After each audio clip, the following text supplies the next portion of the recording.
우리 함께 사도신경으로 신앙 고백 드리겠습니다. 나는 전능하신 아버지 하나님 천지의 창조주를 믿습니다. 나는 그의 유일하신 아들 우리 주 예수 그리스도를 믿습니다. 그는 성령으로 잉태되어 동정녀 마리아에게서 나시고 본디오 빌라도에게 고난을 받아 십자가에 못 박혀 죽으시고 장사된 지 사흘 만에 죽은 자 가운데서 다시 살아나셨으며 하늘에 오르시어 전능하신 아버지 하나님 우편에 앉아 계시다가 거기로부터 살아있는 자와 죽은 자를 심판하러 오십니다. 나는 성령을 믿으며 거룩한 공교회와 성도의 교제와 죄를 용서받는 것과 몸의 부활과 영생을 믿습니다. 아멘. 오늘의 찬송은 찬송가 379장입니다. 내 갈 길 멀고 밤은 깊은데 찬송가 379장을 함께 부르겠습니다.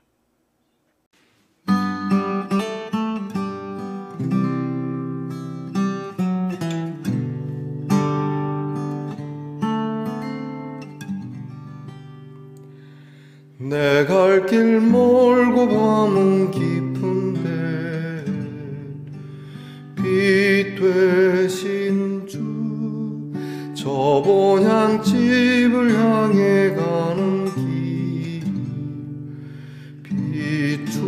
비추소서.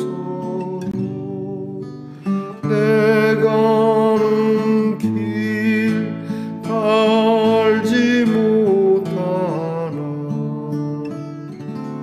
한 걸음씩 늘 인도하소서. 이전에 방탕하게 지낼 때에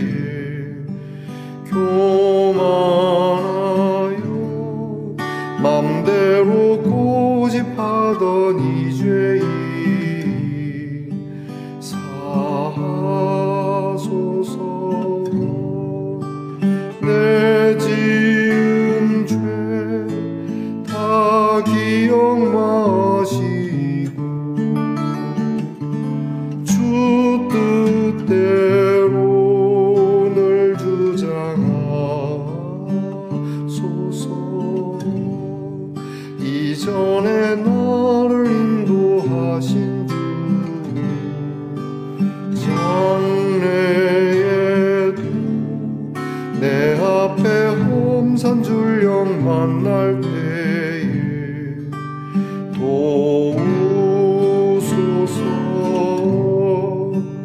밤 지나고 저 밝은 아침에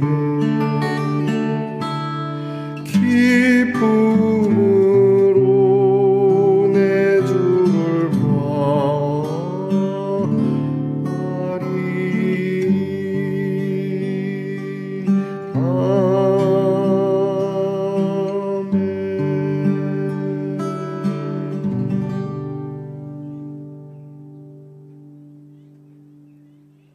모두 함께 겸손한 마음으로 기도드리겠습니다. 하나님, 한 걸음 한 걸음 주의 인도하심 받아 이 한 주의 금요일에 이르게 되었습니다. 성큼성큼 모든 발걸음 거기에 우리의 마음이 있지 않고 한 걸음 한 걸음에 우리의 마음이 있는 오늘이 되기를 원합니다.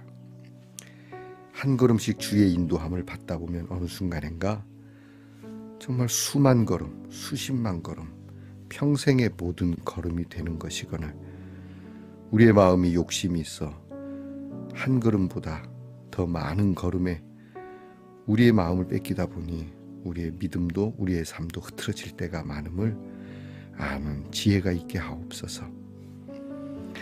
또한 우리의 발걸음이 하나님의 인도하심을 받고 하나님의 뜻 가운데 있어야 하는데 지나온 날들 방황하던 시절 방탕했던 우리의 발걸음, 내 마음대로 고집했던 내 발걸음을 알면서도 아직도 교만한 발걸음을 갖고자 하는 우리의 연약함을 용서하시옵소서. 살다 보면 꽃길만 걸을 수는 없다는 걸 압니다. 거친들, 메마른 광야, 험한 산, 높은 고개. 그러나 이러한 곳을 거닐지라도 우리의 발걸음은 하나님의 도우심을 받고 어두운 밤길을 지날지라도 빛의 발걸음과 같은 슬픔의 땅을 지날지라도 기쁨으로 걸을 수 있는 우리의 발걸음이 되도록 인도해 주시옵소서. 하나님, 오늘도 아픔의 발걸음을 걸어야 하는 성도들이 있습니다. 몸도 마음도 많이 쇠하였습니다. 도와주시옵소서. 기쁨을 회복시켜 주시옵소서. 흑암과 사망의 그늘에서 인도하여 내시옵소서. 우리의 자녀들을 위하여 늘 기도합니다. 공부하는 자녀들 한 걸음 한 걸음 공부하게 하시고, 또 군무로 수고하는 자녀들 하루하루 나라를 잘 지키게 하시고, 직장에 수고하는 자녀들 한 푼 두 푼 잘 모으게 하시고, 멀리와 객지에 나가 있는 자녀들 오늘 우리가 부른 찬송처럼 한 걸음씩 한 걸음씩 지경을 넓혀가는 복이 있게 하옵소서. 오늘도 우리에게 주시는 말씀을 기억하며 또 소망하며 이 말씀을 은혜롭게 받게 하시고, 우리의 삶을 조명하고 우리의 교회와 그리고 우리의 공동체 모두가 하나님께로부터 주시는 귀한 은혜로운 복을 받을 수 있는 축복의 통로로서의 말씀이 되게 하옵소서. 예수님 이름으로 기도하옵나이다. 아멘. 오늘 우리가 함께 나눌 묵상의 말씀은 예레미야 39장 1절로부터 18절 전체입니다. 예레미야 39장을 저와 함께 소리를 내어 봉독하겠습니다. 유다의 시드기야 왕의 제9년 열째 달에 바벨론의 느부갓네살 왕과 그의 모든 군대가 와서 예루살렘을 에워싸고 치더니 시드기야의 제11년 넷째 달 아홉째 날에 성이 함락되니라.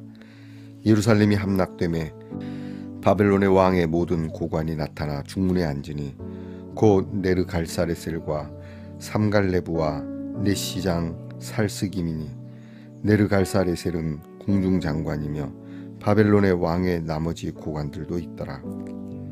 유다의 시드기야 왕과 모든 군사가 그들을 보고 도망하되 밤에 왕의 동산길을 따라 두 담 셋 문을 통하여 성읍을 벗어나서 아라바로 갔더니 갈대아인의 군대가 그들을 따라 여리고 평원에서 시드기야에게 미쳐 그들을 잡아서 데리고 하마 땅 리블라에 있는 바벨론의 느부갓네살 왕에게로 올라가매 왕이 그를 신문하였더라. 바벨론의 왕이 리블라에서 시드기야의 눈 앞에서 그의 아들들을 죽였고, 왕이 또 유다의 모든 귀족을 죽였으며, 왕이 또 시드기야의 눈을 빼게 하고 바벨론으로 옮기려고 사슬로 결박하였더라. 갈대아인들이 왕궁과 백성의 집을 불사르며 예루살렘 성벽을 헐었고, 사령관 느부사라단이 성중에 남아있는 백성과 자기에게 항복한 자와 그 외에 남은 백성을 잡아 바벨론으로 옮겼으며, 사령관 느부사라단이 아무 소유가 없는 빈민을 유다 땅에 남겨두고 그날의 포도원과 밭을 그들에게 주었더라. 바벨론의 느부갓네살 왕이 예레미야에 대하여 사령관 느부사라단에게 명령하여 이르되 그를 데려다가 선대하고 해하지 말며 그가 네게 말하는 대로 행하라. 이에 사령관 느부사라단과 넷시장 느부사스반과 궁중장관 네르갈사레셀과 바벨론 왕의 모든 장관이 사람을 보내어 예레미야를 감옥들에서 데리고 사반의 손자 아히감의 아들 그다랴에게 넘겨서 그를 집으로 데려가게 하며 그가 백성 가운데에 사니라. 예레미야가 감옥들에 갇혔을 때에 여호와의 말씀이 그에게 임하니라. 이르시되 너는 가서 구스인 에벳멜렉에게 말하기를 만군의 여호와 이스라엘의 하나님의 말씀에 내가 이 성에 재난을 내리고 복을 내리지 아니하리라 한 나의 말이 그날의 네 눈 앞에 이루리라. 여호와의 말씀이니라. 내가 그날에 너를 구원하리니 네가 그 두려워하는 사람들의 손에 넘겨지지 아니하리라. 내가 반드시 너를 구원할 것인즉 네가 칼에 죽지 아니하고 네가 노략물같이 네 목숨을 얻을 것이니 이는 네가 나를 믿었음이라 여호와의 말씀이니라 하시더라. 아멘. 말씀의 동산 성도 여러분, 지난밤 편안히 잘 주무셨습니까? 주님의 이름으로 문안드립니다. 여러분, 오늘은 어떻습니까? 네, 좋습니다. 좋습니다. 이게 머리띠군요. 자, 한번 해보겠습니다. 잘 어울립니까? 여러분이 웃을 수만 있다면 바울이 빌립보 교회에게 그런 얘기했죠. 내가 하나님 곁으로 가고 싶지만 그러나 너희와 함께 있는 것이 유익한데 특별히 너희의 기쁨을 위하여 너희의 믿음의 진보를 위하여 나는 더 있기를 원한다라고 하는 그러한 성경 말씀이 있는데요. 저는 말씀 동산의 성도들이 한번 웃을 수 있다면 얼마든지 주일학교 설교해야 될 분위기 같은데요. 자, 여러분이 좀 웃으실 수 있었다면 좋겠습니다. 저를 너무 경망스럽게만 보지 마시고 즐겁게 보아주시면 또한 감사하겠습니다. 자, 여러분 오늘 어떻습니까? 좋습니다. 예레미야 90번째 시간입니다. 오늘 말씀에는 그토록 하나님께서 기회를 주시고 돌아올 것을 그렇게 말씀하시지만 이 말씀을 받지 않은 이스라엘의 멸망을 보게 됩니다. 끝까지 항전하는 내용도 있죠. 약 18개월 동안을 바벨론 군대와 맞싸워서 견뎌보지만 끝내 함락당하고 왕이 끌려가게 되고 백성들도 끌려가게 되고 비참한 최후가 그려져 있습니다. 자, 오늘 말씀을 통해서 참 안타까운 몇 가지를 보게 되는데요. 하나는 왕이 끝까지 항전하기로 했으면 죽음을 불사하고 장렬하게 전사한 것이 아니고 도망가다가 붙잡히게 됩니다. 예루살렘 성이 함락되니까 왕은 이제 왕의 계승을 위해서라도 왕은 살아야 하는 건 이해를 합니다만은 항전하기로 했으면은 끝까지 싸워야 되는데요. 도망을 가죠. 도망가다 붙잡혀 왔으니 더더욱 할 말은 없는 겁니다. 바벨론 왕 느부갓네살이라고 나와 있는데요. 이 느부갓네살 왕은 이 시드기야 왕이 보는 앞에서 왕자들을 다 죽입니다.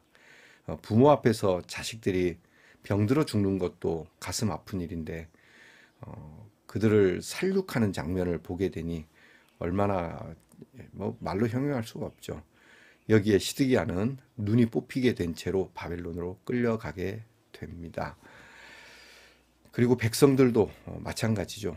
모조리 항복하는 백성들까지도 다 끌어갔다고는 성경에 되어 있거든요.